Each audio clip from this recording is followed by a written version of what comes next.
Welcome back to my YouTube channel. गरीब किसान की कहानी। एक गांव में एक गरीब किसान रहता था। वहां पर 2-3 साल से बारिश नहीं हुई थी, जिस वजह से वहां की सारी जमीन सूख चुकी थी। किसान बहुत दुखी था क्योंकि वो अपनी जमीन के ऊपर कोई फसल नहीं उगा पा रहा था। सर्दी का मौसम था। आज किसान पेड़ के नीचे आराम कर रहा था, तभी उसे वहां एक सांप नजर आया। अगले ही दिन किसान एक कटोरी में दूध ले आया और सांप के बिल के पास रखकर कहने लगा, हे नागराज, आपको मेरा प्रणाम। मैंने कभी ध्यान ही नहीं दिया कि आप भी यहीं रहते हैं। सूखे की वजह से मैं परेशान हूँ और मुझे लगता है आपको भी परेशानी हो रही होगी, इसीलिए अब से मैं रोज आपको एक कटोरी दूध पिलाया करूँगा। ये बोलकर किसान ने वो कटोरी वहीं छोड़ दी और वहाँ से चला गया। अगले दिन सुबह जब वो कटोरी लेने वापस आया तो उसने देखा कि एक कटोरी में कुछ चमक रहा है। किसान ने कटोरी को उठाकर देखा तो उसके अंदर एक सोने का सिक्का था। फिर किसान हर रोज सांप को एक कटोरी दूध पिलाता और अगले दिन सुबह हर रोज उसे एक सोने का सिक्का मिलता। एक दिन किसान को किसी काम से शहर जाना था और उसने अपने बेटे को ये जिम्मेदारी सौंपी। उसने अपने बेटे को कहा, बेटा ध्यान से एक कटोरी दूध सांप के बिल के पास रख देना।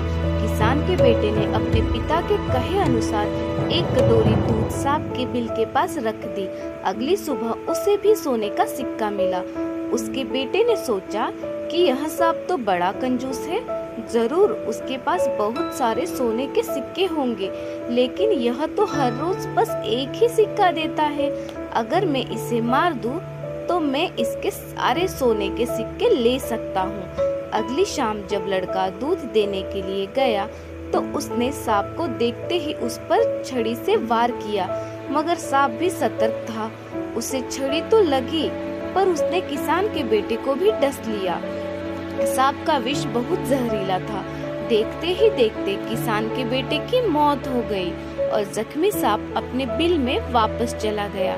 जब किसान वापस लौट कर आया तो उसे अपने बेटे की मृत्यु के बारे में पता चला। साथ ही वह बहुत दुखी और क्रोधित होकर सांप के बिल के पास उसे मारने पहुंचा। तभी उसने सांप को देखा कि सांप को काफी चोट आई है। उसे देखते ही वह समझ गया कि उसके बेटे ने सांप पर हमला किया होगा।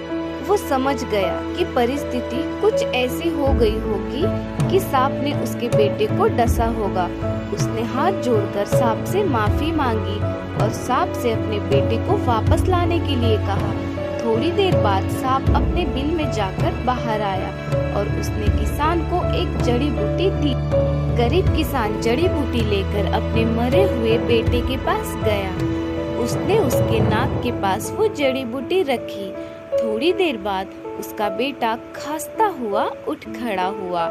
जिंदा होने के बाद किसान के बेटे को उसकी गलती का एहसास हुआ। वो अपने पिता के साथ सांप के बिल के पास गया और उससे हाथ जोड़कर माफी मांगी और बोला, हे नागराज, मुझे क्षमा कर दीजिए। अब मैं किसी भी पशु पक्षी या जानवर पर हमला नहीं करूँगा। मुझे क्षमा दान दे। सांप ने भी खुश होकर अपना सिर हिलाया और वापस अपने बिल में चला गया। इस कहानी से हमें 2 सीख मिलती है। पहली ये कि लालच करना बुरी बात है और दूसरी सीख ये है कि हमें निर्दोष जीवों पर हमला नहीं करना चाहिए।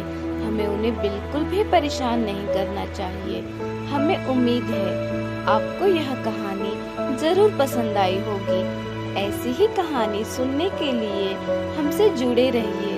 हम जल्द ही मिलते हैं एक और नई कहानी के साथ।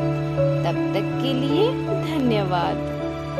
स्टोरी अच्छी लगी हो तो लाइक, शेयर एंड सब्सक्राइब जरूर करना।